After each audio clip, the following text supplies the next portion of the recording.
लोग हाथ जोड़ लें। आत्म तत्व रहस्य ज्ञान महामान्यम जगद्गुरु प्रचंड धर्म सूरितम वंदे श्री गुरु तारणम वंदे श्री गुरु तारणम वंदे श्री गुरु तारणम। कल की जो चर्चा अपनी कर रही थी जम्बूद्वीप की, तो आज इस चर्चा को थोड़ा पूरा कर लेते हैं ताकि अपने भीतर जो और थोड़ा बहुत जानने की कोई इच्छा हो तो वो पूरी हो जाएगी। जम्बूद्वीप में अपन ने देखा था भरत क्षेत्र और ऐरावत क्षेत्र के अलावा विदेश क्षेत्र भी होता है और भोग भूमियाँ भी होती हैं और कर्म भूमियाँ भी होती हैं। तो भोग भूमियाँ और कर्म भूमियाँ का मैं क्या अंतर है तो अपन कल देख रहे थे कि भोग भूमि का अर्थ है कि जहाँ पर कल्प वृक्ष होते हैं, कल्प वृक्ष से सारी सामग्रियाँ वहाँ रहने वाले मनुष्यों को जिसकी 4 प्रकार के मनुष्य होते हैं। 4 प्रकार के मनुष्य माने जैसे अपन यहाँ रह रहे हैं तो अपन कौन है?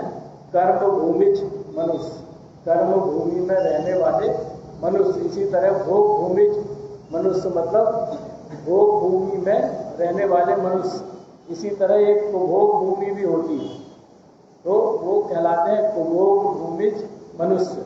और चौथे मनुष्य होते हैं सम्मूर्छन, मतलब जिनकी पर्याप्ति पूरी नहीं होती और उसके पहले ही जो अपने मरण को प्राप्त हो जाते हैं। इस प्रकार से 4 प्रकार के मनुष्य होते हैं। तो अभी वर्तमान में यहाँ पर कौन सा काल चल रहा है? पंचम काल।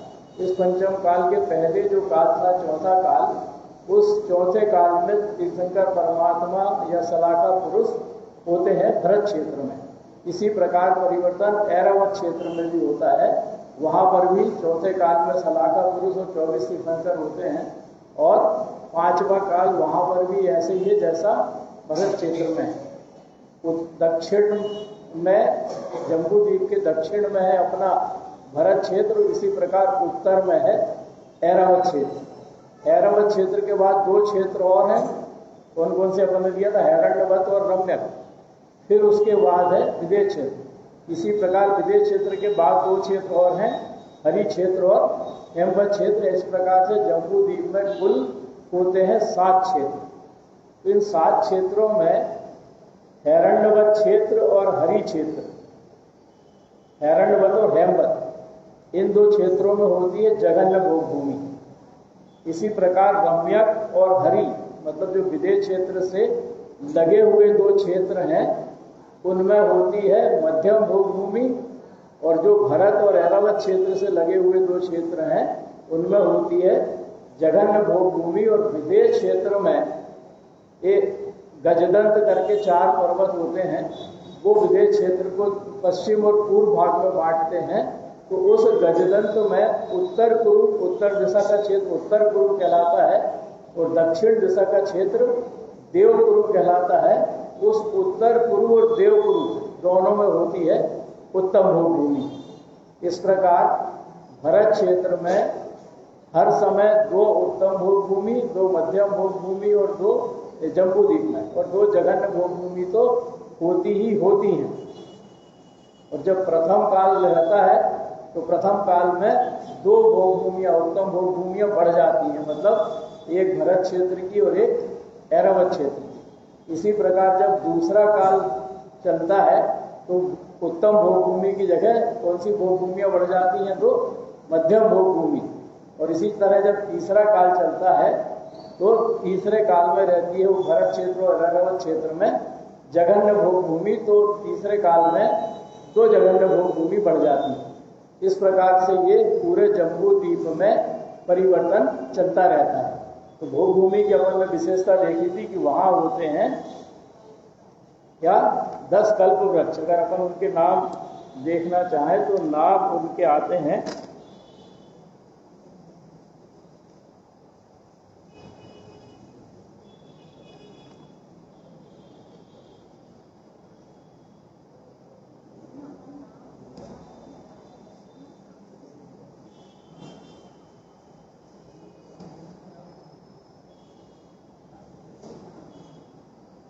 मदांग, वादित्र, भूषणांग, मालांग, दीपांग, ज्योतिरांग, ग्रहणांग, भोजनांग, भाजनांग और वस्त्रांग।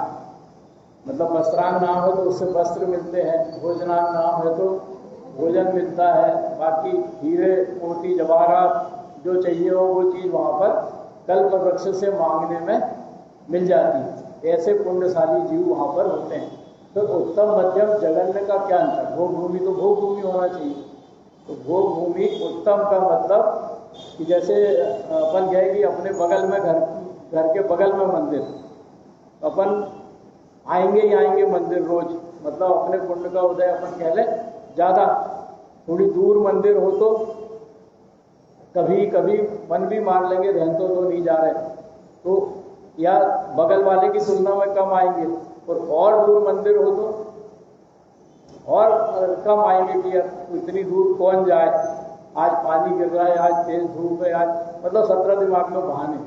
तो जैसे ये पुण्य के होते हैं, जैसे यहाँ पर जिसके ज़्यादा पुण्य का उदय है उसको वो जिनेंद्र परमात्मा से मुलाकात करने का अवसर मिलता है, जिसका कम पुण्य का उदय है उसको कम मिलता है, और जिसका और कम है उसको और कम मिलता है। ऐसे ही जिसका बहुत अधिक पुण्य होता है वो उत्तम भोग भूमि में जन्म लेता है, जिसका उससे कम होता है वो मध्यम भोग भूमि में जन्म लेता है, और उससे कम पुण्य वाला जघन्य भोग भूमि में जन्म लेता है। और ये कल्प वृक्षों की संख्या उत्तम में सबसे ज़्यादा, मध्यम में उससे कम और जघन्य में उससे कम होती जाती है। मतलब ये कि उत्तम भोग भूमि वाले के घर के भवन के बगल में कल्प वृक्ष है, उसको कुछ मांगने दूर नहीं जाना।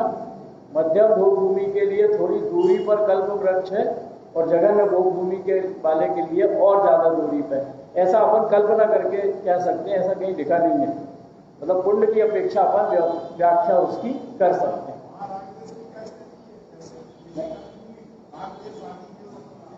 वहां पर तो जीव युगल पैदा होता है। युगल माने एक माता पिता की एक पुत्र और एक पुत्री होते हैं, और वो युगल पति पत्नी के रूप में रहता है, और वो एक दूसरे के प्रेम में इतने नहाए रहते हैं कि उधर तीसरे को देखने की फुर्सत रहती नहीं। तो वहाँ ना लड़ाई झगड़ा है, ना राग द्वेष है, ना कुछ। भाई जिसको जो चाहिए सब बिना मांगे मिल रहा है। अपन लड़ क्यों रहे हैं? क्योंकि अपने को मिल नहीं रहा, या अपनी तृष्णा पूरी नहीं हो रही। तो वहाँ तो तृष्णा भी नहीं है, जब जब चाहो तब हाजिर। तो वहाँ पे कुछ नहीं होता, वो सिर्फ पुण्य भोगते हैं, और पुण्य भोग के भी वो जब जाते हैं तो देवगति में ही जाते हैं उसके बाद भी, और मंद कसाई होते हैं, भद्र परिणामी होते हैं। क्योंकि अपन अभी उसके कौन जाता है ये देखेंगे, अभी तो अपने को समझ में आएगा कि क्यों गया और हम क्यों नहीं जा पा रहे या क्यों नहीं गए। अपन गए होंगे कई बार, ऐसा नहीं है कि अपन नहीं गए होंगे, क्योंकि पूरे लोकाकाश में कहीं ऐसी जगह नहीं जहाँ अपन गए नहीं अनंत काल में। तो इस प्रकार से उत्तम मध्यम जघन्य भोग भूमि की अपन ने कल देखी थी सभी चीजें। अब अपन देखें कुभोग भूमि। कुभोग भूमि जैसे मलेच्छ खंड की अपन ने चर्चा करी थी कि मलेच्छ खंड में कौन से जीव होते हैं? जहाँ धर्म नहीं होता वो जीव। लेकिन मलेच्छ खंड में चौथा काल चलता है हमेशा, और चौथा काल चलने के बाद भी वहाँ तीर्थंकर परमात्मा का सद्भाव नहीं रहता, क्योंकि आर्य खंड में चौथा काल चलता है तभी तीर्थंकर परमात्मा का सद्भाव रहता है। तो उनको धर्म की ABCD भी पता नहीं रहती, इसलिए वो धर्म से रहित रहते हैं, पापाचार में संलग्न रहते हैं, और पापाचार में संलग्न रहने के कारण ही उनको अपन मलेच्छ कहते हैं। तो ऐसे मलेच्छ मनुष्य अपन भी कई बार बने होंगे। अब भोग भूमि के बाद होती है कुभोग भूमि। कुभोग भूमि होती है समुद्रों के बीच में, मतलब अंतरद्वीप। जो समुद्र के बीच में छोटे छोटे द्वीप होते हैं उनको बोलते हैं अपन अंतरद्वीप। उन अंतरद्वीपों में कुभोग भूमि है। जैसे लवण समुद्र, भरत जम्बू द्वीप के बाद वाला समुद्र कौन सा समुद्र है? लवण समुद्र। तो इस लवण समुद्र में 24 कुभोग भूमियां हैं। अब कुभोग भूमि की विशेषता क्या? तो जैसे पहली बात तो ये कि जो कुभोग भूमि में रहते हैं उनको बोलते हैं कुमानुष। कुमानुष इसलिए क्योंकि वो वो भूमि में गए हैं या मलेच्छ मनुष्यायु बांध कर वहां पर पैदा हुए हैं। तो मलेच्छ मनुष्यायु मतलब पापाचार में रत रह के वहां पर, क्योंकि मनुष्य आयु तो बांध लिया, लेकिन मनुष्य आयु बांधने के बाद जैसे अपन कह रहे हैं कि तिर्यंच गति में कुत्ते की पर्याय मान लो किसी ने बांध ली, और पर्याय बांधने के बाद मनुष्य मान लो मैंने तिर्यंच पर्याय बांध ली और खूब पाप में रत रहा, उसके बाद आयु कर्म बंधने के बाद तो मैं कहाँ जाऊंगा? कुत्ता तो बनूंगा, लेकिन कहाँ का? गली का, जिसको सब दुख पहुंचाएं, क्योंकि मैं पापाचार करके गया हूं। और अगर वही मेरी तिर्यंच आयु बंधी है और मैं आयु बंधने के बाद पुण्य कार्य में लग जाऊं, तो वही कुत्ता तो वही बनेगा, लेकिन कहाँ बनेगा? किसी के घर का बन सकता है। तो ये अंतर हमारे पाप और पुण्य कर्मों के आधार पर आ जाता है। तो अब जो अंतर्दीप है जहां पर कुमानुष पैदा होते हैं, तो कुमानुष का वर्णन अपन देखें, वो होते हैं जैसे लवण समुद्र के पूर्व दिशा में 4 द्वीप हैं। उन 4 द्वीप में जो कुमानुष पैदा होते हैं, उन कुमानुष में एक दिशा में होते हैं एक जांग वाले, दूसरी दिशा में होते हैं पूंछ वाले, तीसरे तरफ होते हैं सींग वाले, और चौथे तरफ होते हैं गूंगे, और उसी नाम से उनको जानते हैं। एक सींग वाले, पूंछ वाले, एक जांग वाले और गूंगे। ये कहाँ पर है? पूर्व दिशा में स्थित 4 द्वीपों पर। इसी तरह अग्नि आदि जो विदिशाएं होती हैं, उन विदिशाओं में 4 द्वीप होते हैं। उसमें पहले हिस्से में होते हैं सस्कुली, मतलब जिनके कान में बड़ा छेद होता है, सस्कुली कर्ण वाले। दूसरे होते हैं कम कर्ण प्रावरण, मतलब जिनका कान ढका होता है। तीसरे होते हैं लंब कर्ण, लंबे कान वाले, और चौथे होते हैं सस्कर्ण। ऐसे 4 प्रकार के कुमानुष वहां पर पैदा होते हैं। इसी तरह अंतर दिशाओं में 8 द्वीप होते हैं। उन 8 द्वीपों में ये सब होते हैं मनुष्य, मतलब आधा धड़ तो इनका मनुष्य का ही होता है। लेकिन मुंह कैसा होता है इन 8 द्वीपों में? कि पहले वाले का होता है सिंह के समान, दूसरे का होता है घोड़े के समान, तीसरे का होता है कुत्ते के समान, चौथे का होता है महिष अर्थात भैंसा के समान, 5वें का होता है बराह माने सुअर के समान, 6वें का होता है शार्दुल माने सिंह के समान, और 7वें का होता है धूक माने एक गोल सीख के समान, और 8वें का होता है बंदर के समान। मतलब मुख जानवर का और शेष धड़ मनुष्य का।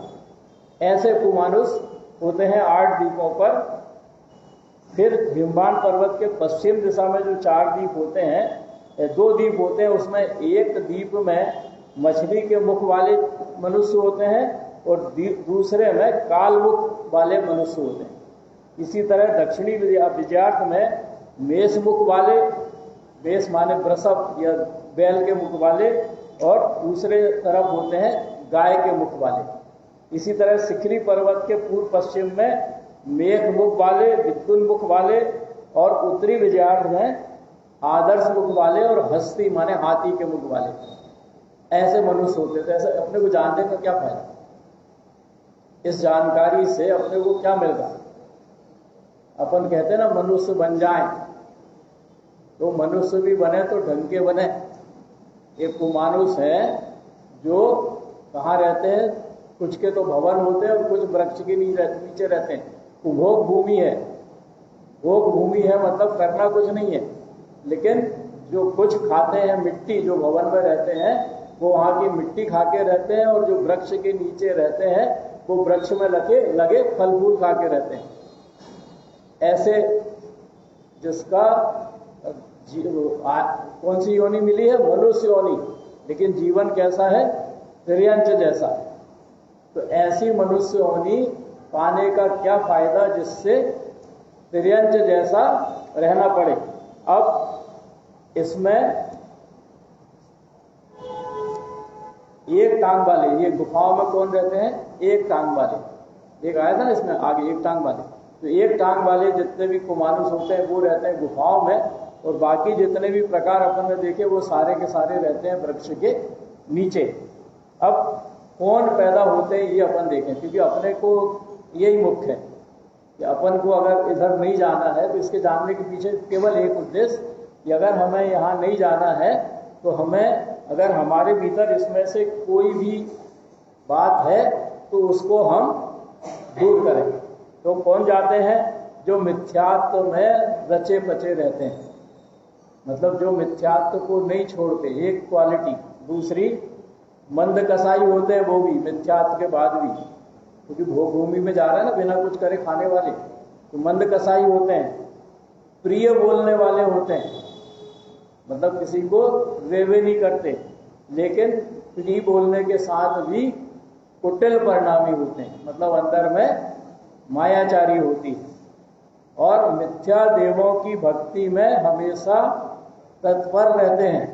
अपन ने सुना, सवेरे देखा मिथ्या देवों की बात, तो मिथ्या देवों की भक्ति में सदैव तत्पर रहते हैं। विषम पंचाग्नि तप तपते हैं, तपते हैं ना कई लोग, पंचाग्नि तप, पंचाग्नि तप तपते हैं, काय क्लेश करते हैं तप तप के, और तीव्र अभिमानी होते हैं। जिन लिंग को धारण करके पाप करते हैं, क्रोध में सबसे अधिक कलह, चाहे घर में चाहे बाहर, सबसे अधिक कलह पैदा करते हैं। और जिन लिंग को धारण करके स्वर्ण आदि भेंट ग्रहण करते हैं। ये तो थोड़े से कारण अपन ने जो मुख्य मुख्य कारण है बोलिए, कि इन कारणों से कहा जाता है मनुष्य योनि बांधने के बाद भी जीव उपभोग भूमि में।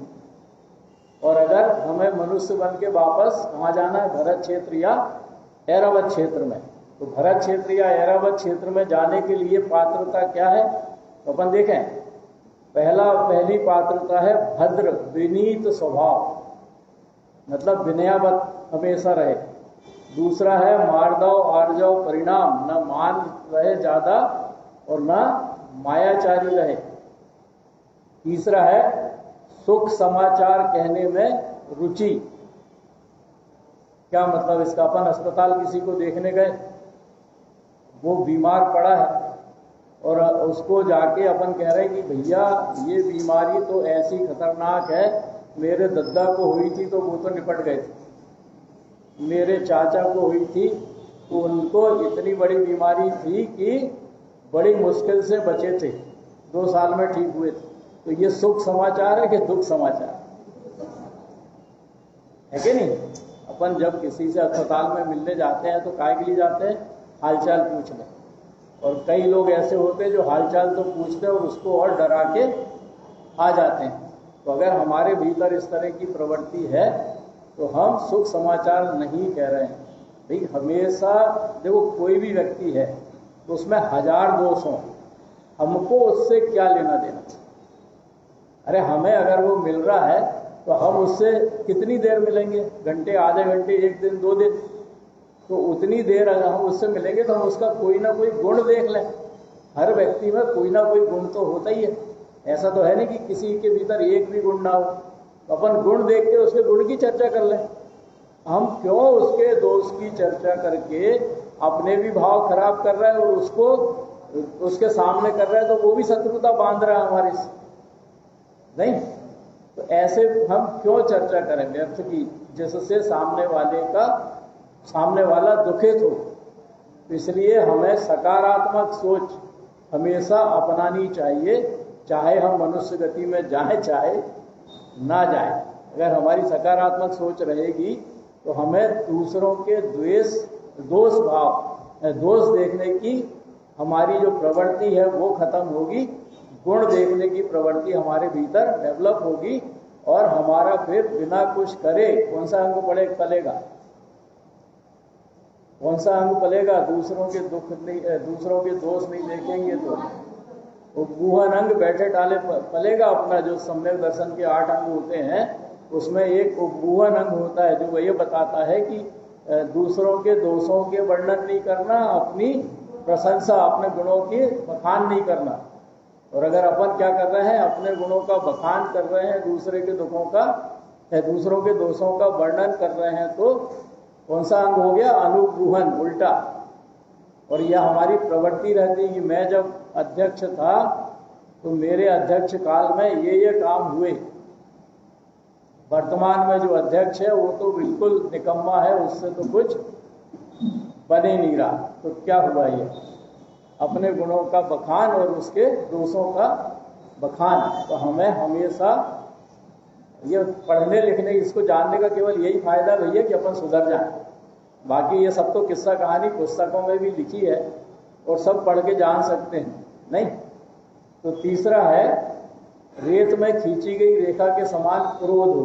क्रोध की 4 क्वालिटी है। एक तो पत्थर पे खींची रेखा जो कभी मिटती नहीं, उसको बोलते हैं अनंतानुबंधी क्रोध, जो एक बार आ गया तो फिर सालों साल चलता है।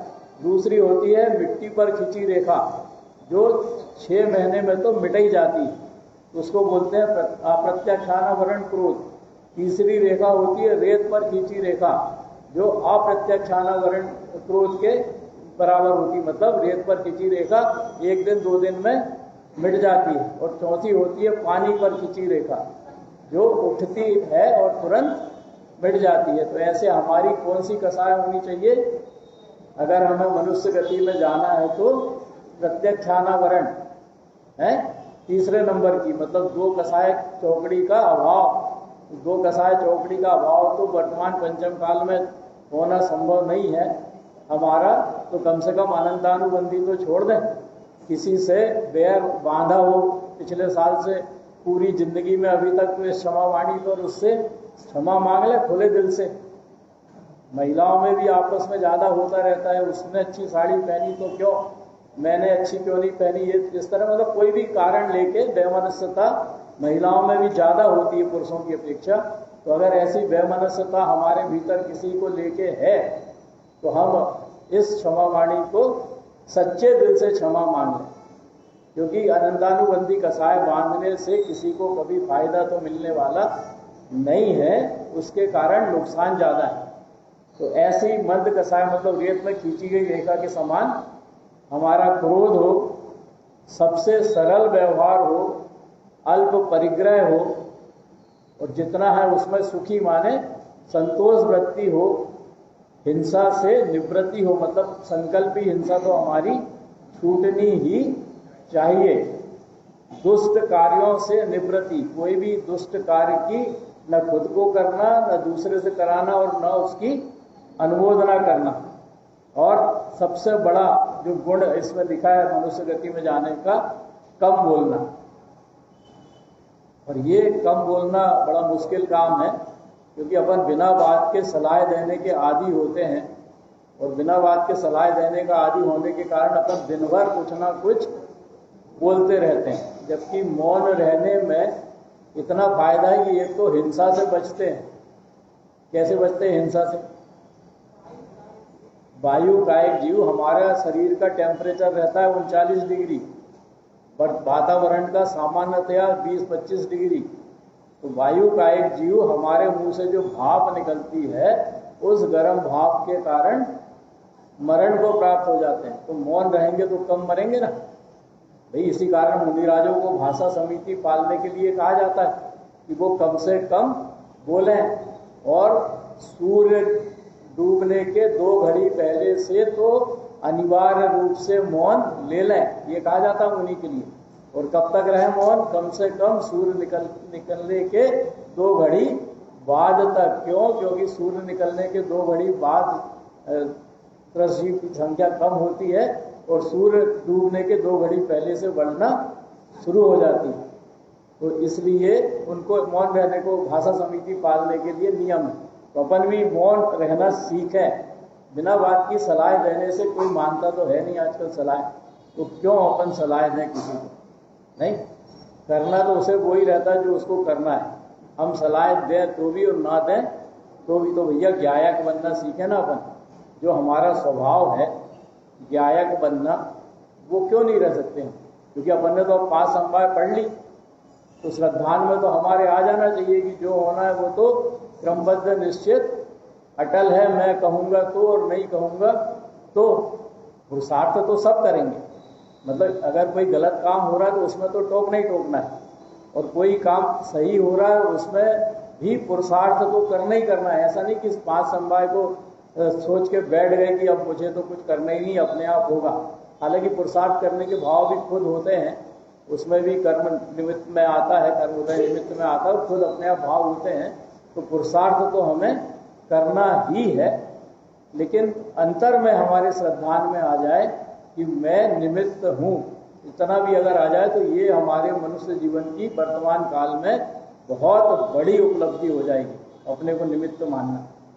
इसी तरह स्वागत तत्परता, कभी कभी क्या होता है, हमसे कोई मिलता है तो अपन उसको टरकाने के लिए पहले से ही मानसिकता बना लेते, मतलब मुझे इससे नहीं मिलना, या भैया गले पड़ गया तो जैसे तैसे 2-5 मिनट में उसको कुछ भी करा। और कोई कोई ऐसा होता है कि जिसको देख के ही अपनी बाँछें खिल जाती हैं और अपन प्रमुदित हो जाते हैं।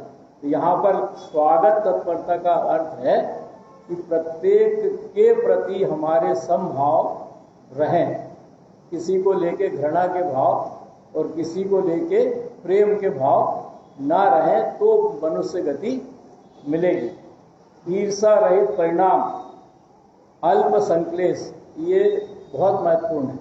अल्प संक्लेश का मतलब कि जो कुछ है उसमें अगर समता नहीं है तो मेरे पास क्यों नहीं है, ये विचारते विचारते पूरा दिन निकलेगा। तो फिर मेरे पास नहीं है तो मेरे पास कैसे आएगा, ये विचारते विचारते दिन निकलेगा। फिर मेरे पास कैसे आएगा, मैं चारों कसाए होंगी होंगी। क्यों? क्योंकि किसी चीज को पाना है और वो सीधे नहीं निकल रही, तो अपन कहावत भी है, सीधी उंगली से घी नहीं निकलता तो टेढ़ी करनी पड़ती है। तो वो टेढ़ी करने का मतलब वक्रता, और वक्रता का मतलब मायाचारी। तो कोई काम अगर सीधे सीधे नहीं हो रहा है और उसको हमको करना ही है तो फिर हम मायाचारी के रास्ते पे बढ़ जाते हैं, और मायाचारी के रास्ते पर बढ़ेंगे तो फिर कसाय में लिप्त होंगे, और कसाय में लिप्त होंगे तो हमारी फिर संक्लेश परिणाम होंगे, पूरा काम पूरा नहीं होने पर संक्लेश परिणाम होंगे, मतलब अंदर ही अंदर हम दुखी होंगे। और अंदर ही अंदर दुखी होंगे तो कौन सा कर्म मानेंगे? अंदर ही अंदर दुखी होंगे। जैसे दुखी बीमारी में दुखी होते हैं ना, मेरे को हो गया रोग, सहन नहीं हो रहा तो चिल्ला रहे हैं, दुखी हो रहे हैं, मेरे को ही क्यों हो गया। ऐसे संक्लेश परिणाम में हमेशा असाता वेदनी कर्म का और अशुभ नाम कर्म का बंध मुख्यता से होता है, बाकी कर्म भी बंधते हैं। तो असाता वेदनी कर्म को बांधने से बचेंगे तभी तो भोग भूमि की साता मिलेगी, नहीं? तो उसके बाद अतिथि स्वागत में रुचि होना, दानशीलता। दानशीलता बड़ा मुख्य है, क्योंकि हमारे घर में करोड़ों रुपए हैं, लेकिन जब मंदिर में दान देने की बात आती है तो 100 रुपये, 1000 रुपये, 2000 रुपये में से अपन शुरू होते हैं। मतलब हमारे दान देने के भाव नहीं होते। तो हमें पुरुषार्थ पूर्वक दान में बढ़ चढ़ के हिस्सा लेना चाहिए, चाहे वो कोई से प्रकार का भी दान हो, आहार दान हो, औषधि दान हो, ज्ञान दान हो, जो भी दान हो, या हमारे मंदिर में व्रत भंडार में दान हो। दान में बढ़ चढ़ के हिस्सा लेने से बहुत पुण्य का बंध होता है। तीर्थंकर परमात्मा का जो पहला आहार देता है, आदिनाथ परमात्मा को श्रेयांश ने दिया था, उसके निमित्त से उसे मोक्ष मिला। इतना उसने पुण्य बांधा और शुभ भाव किए कि वो मोक्ष जाता ही है। हालांकि तीर्थंकर परमात्मा को जो पहला आहार देता है उसका नियम ही है कि वो मोक्ष जाता ही है, लेकिन आहार देने का सौभाग्य मिलना तीर्थंकर परमात्मा के जीव को कितनी बड़ी बात है। तो ऐसे सुपात्र अगर मिलते हैं तो सुपात्रों को दान देने में पीछे हटना नहीं चाहिए।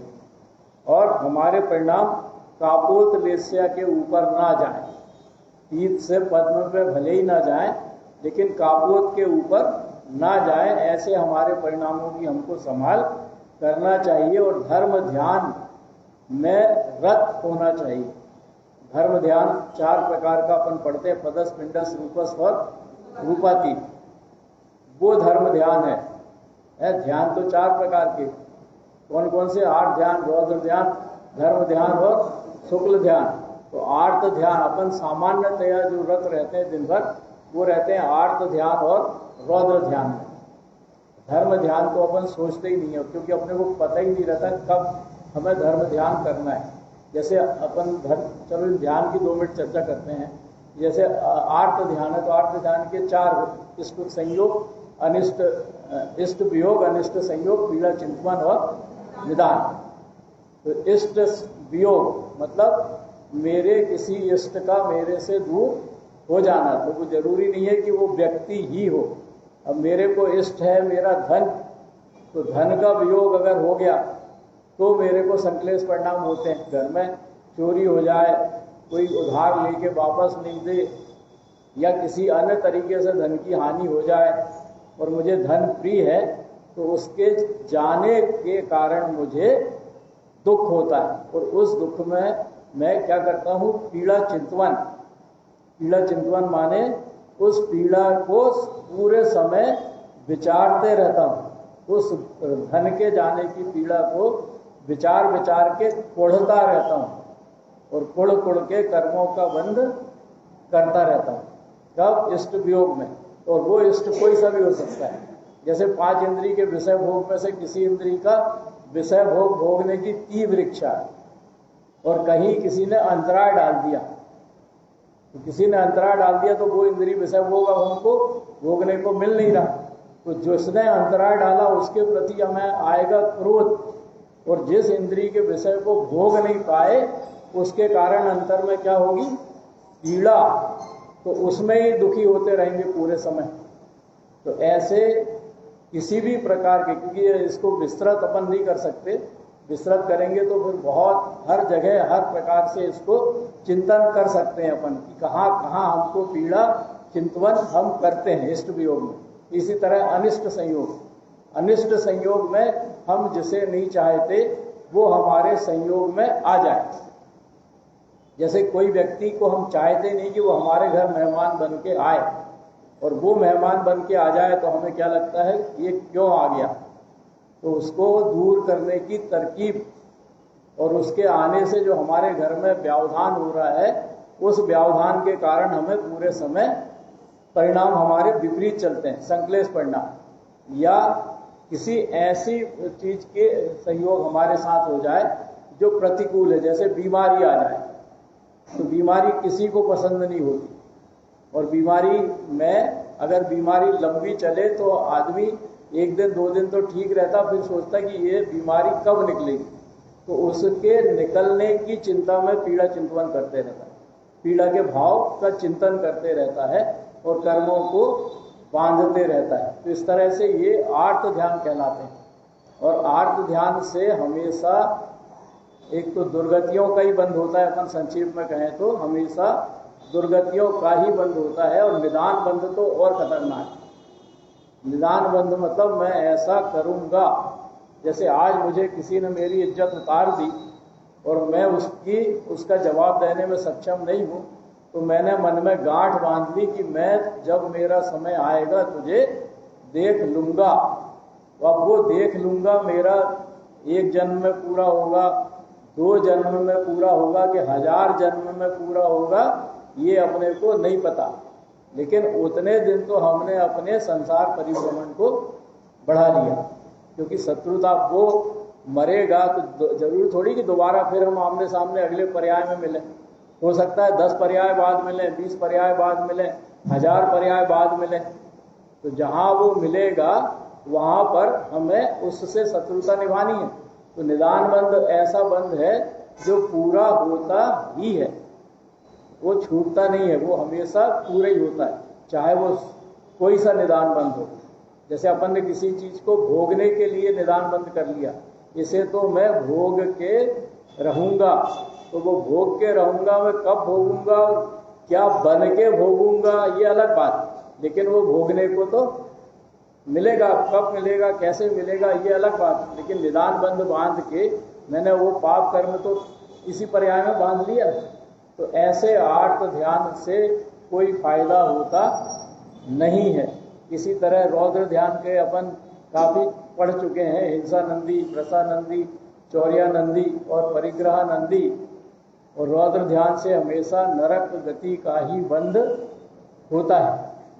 तो अपन इस प्रकरण को यहीं छोड़ रहे, क्योंकि फिर ये अधूरा रह जाएगा। ध्यान की चर्चा अपन फिर कभी, क्योंकि 9:15 बज गया है, तो फिर कभी समय मिलेगा तो कर लेंगे, क्योंकि मुझे चर्चा करनी थी विदेश क्षेत्र की, जिनमें अपन 20 तीर्थंकरों के नाम रोज पढ़ते हैं। तो वो 20 तीर्थंकरों के नाम जो हम पढ़ते हैं तो वो कहाँ स्थित हैं, उसके बारे में अपन को अगर जानकारी हो जाए तो अपनी श्रद्धा उसके प्रति दुगनी हो जाएगी।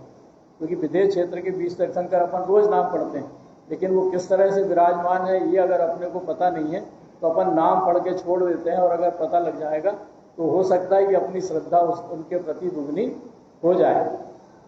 तो अपन ने कहा जम्बू द्वीप में सबसे बीच की पृथ्वी, वो कौन सी पृथ्वी है? विदेश क्षेत्र। विदेश क्षेत्र में सबसे बीचों बीच होता है एक सुमेरु पर्वत। सुमेरु पर्वत 1 लाख योजन ऊंचा रहता है, 1 लाख योजन, और 1 योजन 2000 कोस बार, 1 लाख योजन ऊंचा रहता है। उसके ऊपर 40 योजन की रहती है चूलिका, और वो 1 लाख योजन का जो मेरु पर्वत है वो 1000 योजन उसकी जड़ रहती है, मतलब वो पृथ्वी के नीचे है। तो हम जिस पृथ्वी पर बैठे हैं उसी में आगे बढ़ते जाएं विदेश क्षेत्र की तरफ, तो विदेश क्षेत्र में जो मेरु पर्वत है वो 1000 योजन नीचे, कितना हो जाएगा 1000 योजन?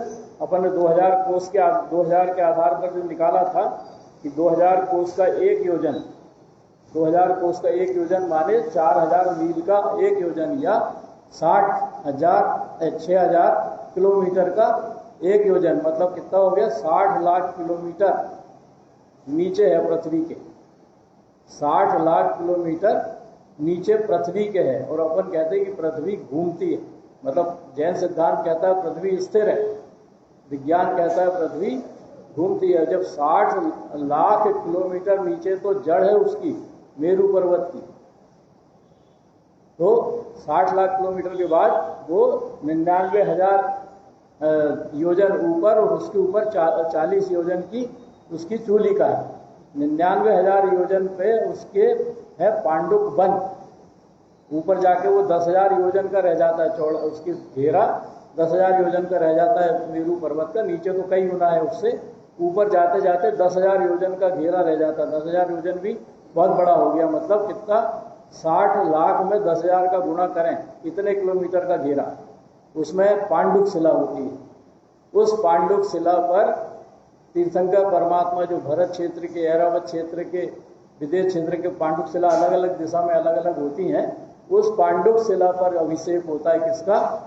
बाल तीर्थंकर का। कौन करता है? स्वधर्म और ईशान स्वर्ग, दोनों स्वर्गों के इंद्र, उनका बालक तीर्थंकर का अभिषेक करते हैं, जिसको अपन जन्म कल्याणक कहते हैं। कहाँ से पानी लाते हैं? क्षीर सागर से। क्षीर सागर का ही क्यों लाते हैं? उस क्षीर सागर के पानी में कोई भी जीवाणु नहीं होते, किसी भी प्रकार के त्रस्त जीव उसमें नहीं होते, इसलिए वो पानी लाते हैं। और उस पानी के बड़े बड़े कलसे उस बालक तीर्थंकर पर, 1000 योजन के कलसे से उन पे जल डालते हैं। उसके बाद भी उस बालक का बाल बांका नहीं होता, वज्र प्रसव नाराज सैनम रहता है। वज्र प्रसव नाराज सैनम मतलब लोहे का ही शरीर कह लो एक प्रकार से, लोहे की हड्डियां, लोहे के कील, लोहे का अपनी जो चमड़ी है वैसी उनकी लोहे की चमड़ी, तो ऐसा शरीर उनका रहता है वज्र प्रसव नाराज सैनम। तो उस बालक को कहाँ ले जाते हैं? पांडुक शिला पर। तो मतलब जहाँ जन्माभिषेक होता है, अपने नाम आता ना, पांडुक शिला पर ले गए और जन्माभिषेक किया, तो वो पांडुक शिला होती है पांडुक वन में। और पांडुक शिला का भी विस्तार होता है कि वो 40 योजन ऊंची, 12 योजन विस्तार वाली चूलिका में 100 योजन लंबी, 50 योजन चौड़ी और 8 योजन ऊंची पांडुक शिला होती है। 100 योजन लंबी, 50 योजन चौड़ी और 8 योजन ऊंची, इतनी बड़ी पांडुक शिला होती है। तो अभिषेक का हुआ। अब अपन देखें विदेश क्षेत्र, तो विदेश क्षेत्र में एक तरफ मतलब 4 गजदंत पर्वत, मतलब गजदंत माने गज के दांत के आकार के पर्वत होते हैं। तो जैसा गज का दांत होता ना, ऐसा तिरछा एक इधर एक इधर, तो वो गजदंत पर्वत, 4 गजदंत पर्वत उस विदेश क्षेत्र को 4 भागों में बांट देते हैं। एक हो गया उत्तरी भाग, एक हो गया दक्षिणी भाग, एक हो गया पूर्व भाग और एक हो गया पश्चिम भाग। तो उत्तरी भाग को कहते हैं उत्तर कुरु, दक्षिणी भाग को कहते हैं देवपुरु, और उत्तर पुरु और देवपुरु में होती है उत्तम भूमि। फिर बचा कौन सा भाग? पूर्व भाग और पश्चिम भाग। तो पूर्व भाग में दो नदियां बहती हैं, एक पूर्व भाग में सीता नदी और पश्चिम भाग में सीतोदा नदी। तो सीता नदी पूर्व भाग को दो भागों में बांट देती है और सीतोदा नदी पश्चिम भाग को दो भागों में बांट देती है। फिर वहां होते बछार पर्वत, तो वो बछार पर्वत और छोटे छोटे पर्वत और विभंग नदियां जो सीता नदी की ही सह नदियां हैं, वो उस पूरे विदेश क्षेत्र को जो दो भागों में विभक्त हुआ था, चार चार भागों में और बांट देती है। इस तरह से पूरे विदेश क्षेत्र में कितने भाग हो जाते हैं? 8 1 8 1 8 1 और 8 1, मतलब 8 को 32 भाग। एक भाग को चार पर्वत और नदियां 8 भाग में बांटती हैं। इस प्रकार एक उत्तर पूर्व का क्षेत्र हो गया जिसमें 8 भाग, एक दक्षिण पूर्व का क्षेत्र हो गया जिसमें 8 भाग, एक उत्तर पश्चिम का क्षेत्र हो गया जिसमें 8 भाग, और एक दक्षिण पश्चिम का क्षेत्र हो गया जिसमें 8 भाग। ऐसे कुल 32 भाग उस विदेश क्षेत्र के हो जाते हैं। उन 8 भागों में से एक भाग में कौन से परमात्मा जम्बूद्वीप के विदेश क्षेत्र में? शुरू के 4, एक में सीमांधर स्वामी है, दूसरे में युगमंधर स्वामी है, और तीसरे में बाहु स्वामी, और चौथे में सुबाहु स्वामी। अपन पढ़ते हैं ना, जो क्रम पढ़ते हैं, तो पहले के 4 युगमंधर, सीमांधर, बाहु और सुबाहु।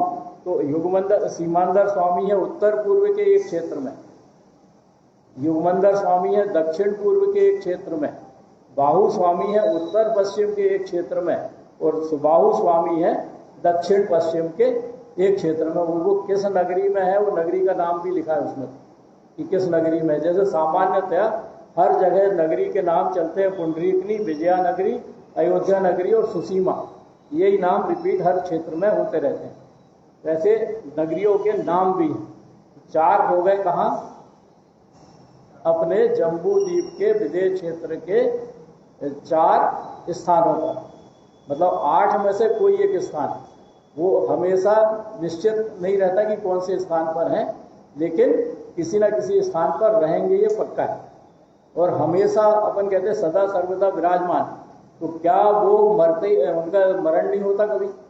मतलब आयु पूर्ण नहीं होती क्या? है ना, सदा सर्वदा विराजमान मतलब हमेशा बने ही रहते हैं, तो क्या आयु पूर्ण नहीं होती? वहां पर नीलांजना का एक दृश्य याद है ना अपने को? नीलांजना नृत्य कर रही थी आदिनाथ राजा के सामने, और वो मरी, तो उसने इंद्र ने दूसरी खड़ी कर दी, तो समझ में नहीं आई कि दूसरी कैसे खड़ी हुई। ऐसे ही वहां पर एक परमात्मा की आयु पूर्ण होती है और दूसरे परमात्मा की तीर्थंकर प्रकृति का उसी समय उदय आता है, और दूसरे परमात्मा वहां पर विद इन नो टाइम विराजमान हो जाते हैं। तो एक परमात्मा तो चले गए, लेकिन दूसरे विराजमान हो गए, तो सामान्य व्यक्ति को समझ में नहीं आता कि ये वो ही है कि बदल गए। ऐसा वहां पर क्रम लगातार चलते रहता है, और ये क्रम चलने के कारण ही अपन कहते हैं कि सदा सर्वदा विराजमान, और उनके नाम कभी नहीं बदलते, नाम वही रहते हैं। सीमांधर मतलब सीमंदर स्वामी ही रहेगा।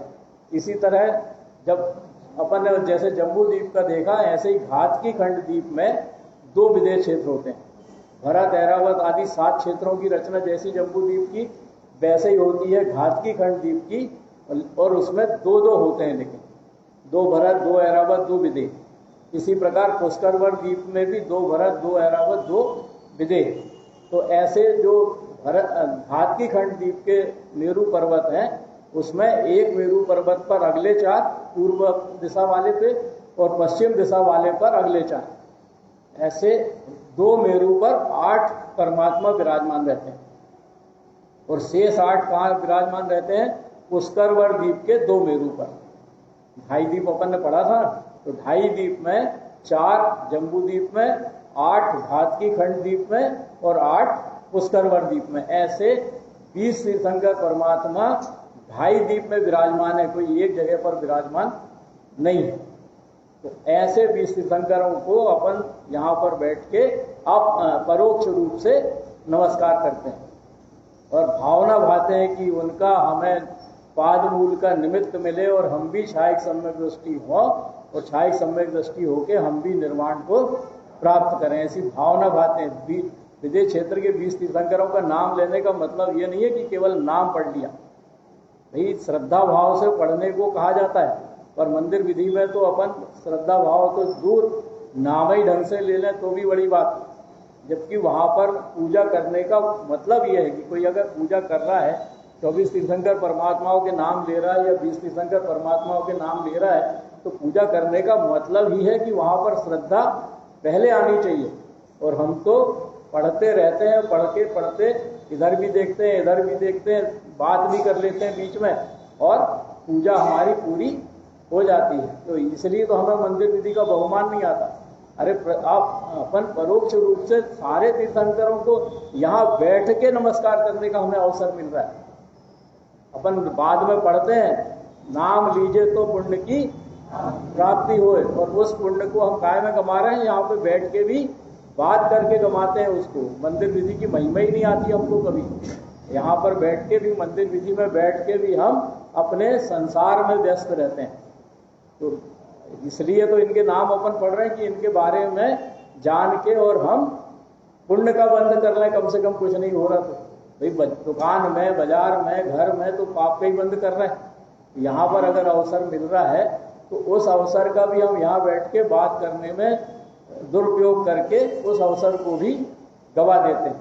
तो ऐसा विदेश क्षेत्र के तीर्थंकरों का, तो ऐसे कुल मिला के अगर चौथा काल भरत, ऐरावत और विदेश क्षेत्र में हो तो एक बार में चौथे काल में 20 तीर्थंकर तो विदेश क्षेत्र के, 5 भरत क्षेत्र होते हैं तो 5 भरत क्षेत्र की, और 5 ऐरावत क्षेत्र होते हैं 2.5 द्वीप में, तो 5 ऐरावत क्षेत्र के, ऐसे 30 तीर्थंकर हमेशा चौथे काल में होते ही होते हैं। लेकिन अजितनाथ स्वामी के समय एक ऐसी भी घटना हुई थी कि उस समय 5 क्षेत्रों में 170 तीर्थंकर परमात्मा एक साथ विराजमान। 8 चूंकि 32 क्षेत्र होते हैं एक विदेश क्षेत्र में, तो हर क्षेत्र में एक एक तीर्थंकर परमात्मा, अजितनाथ स्वामी दूसरे तीर्थंकर जो अपने हुए हैं, उस समय हर क्षेत्र में एक एक तीर्थंकर परमात्मा विराजमान था। अर्थात एक विदेश क्षेत्र में 32 तीर्थंकर परमात्मा विराजमान थे। इसी तरह 5 विदेश क्षेत्र में 160 तीर्थंकर परमात्मा विराजमान थे, और 5 भरत क्षेत्र में थे, 5 ऐरावत क्षेत्र में थे। ऐसे 170 तीर्थंकर परमात्मा उस समय विराजमान थे। तो सोचो उस समय जो लोग रहे होंगे वो कितने पुण्यशाली रहे होंगे कि जिनको घर बैठे हर जगह उनको तीर्थंकर परमात्मा का निमित्त मिल रहा था, और वो निमित्त से वो अपने, कोई छायिक सम्यक दर्शन प्रकट कर रहा था तो कोई उपसम सम्यक दर्शन प्रकट कर रहा था, तो कोई क्या कर रहा था, छायोपसमिक सम्यक दर्शन प्रकट कर रहा था, कोई भावना भा रहा था कि मैं भी बनूं। इसलिए आपने इसमें 13वीं गाथा लिखी है कमल 32 में, चिदानंद चितवन्नम चेयन आनंद साव आनंदम कम मल पैडी क्षिपनम मुगल सावेन सिद्धि संयुक्तम। मतलब अपने चिदानंद स्वभाव में रमो, अपने चिदानंद स्वभाव का अनुभव करो।